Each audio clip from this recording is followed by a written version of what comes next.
ఇవాళ అహ్మదాబాదులో Sabarmati river front కట్టుకున్నారు, ఢిల్లీలో యమునా నది రివర్ ఫ్రంట్ కట్టుకుంటున్నారు, ఉత్తరప్రదేశ్లో గంగా నది రివర్ ఫ్రంట్ కట్టుకున్నారు.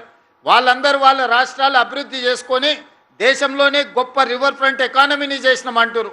మరి మనమెందుకు మూసీ నది రివర్ ఫ్రంట్ కట్టుకోకూడదు? మూసీ రివర్ ఫ్రంట్ చేసేటప్పుడు పేదవాళ్ళకి ఎవరికైనా ఇబ్బంది వస్తే తప్పకుండా వాళ్ళకు న్యాయం చేద్దాం, వాళ్ళకి నష్టపరిహారం ఇద్దాం.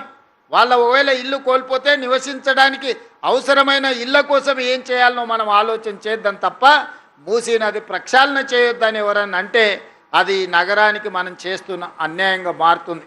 అందుకే మిత్రులారా, ఇవాళ నా సూచన ఒక్కటే, ఈ వేదిక మీద నుంచి ఈ మహానగరంలో core urban reason outer ring road లోపల ఈరోజు 3 కమిషనరేట్లు వచ్చినాయి.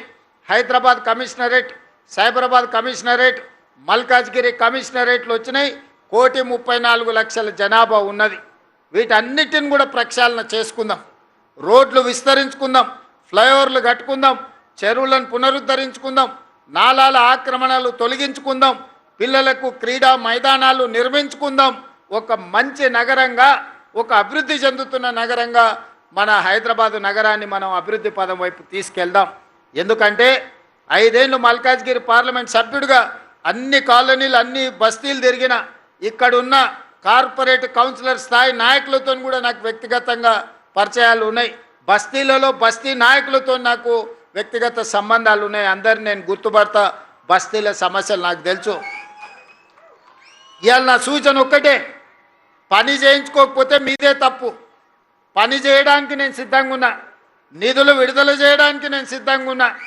మీకు మంచిగా యాక్టివ్గా పనిచేసే కమిషనర్లను మీకు ఇచ్చిన, మీ సమస్యల్ని వినే అధికారులను మీ దగ్గరికి పంపించిన, జోనల్ కమిషనర్లు కానీ, మున్సిపల్ కమిషనర్ కానీ, పోలీస్ కమిషనర్ను కానీ, డీసీపీలను కానీ ప్రజలతో కలిసిపోయి ప్రజల సమస్యల్ని విని ఈ ప్రాంతాన్ని అభివృద్ధి పదం వైపు నడిపించే మంచి అధికారులను మీకు ఇచ్చిన.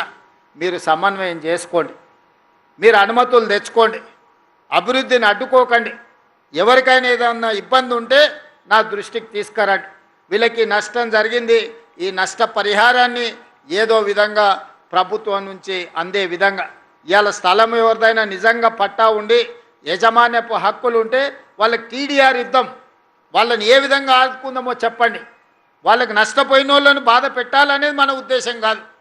ఎవరికైనా నష్టం జరిగితే నష్టాన్ని పూడ్చే పని చేద్దాం, కానీ అభివృద్ధిని మాత్రం అడ్డుకోకండి.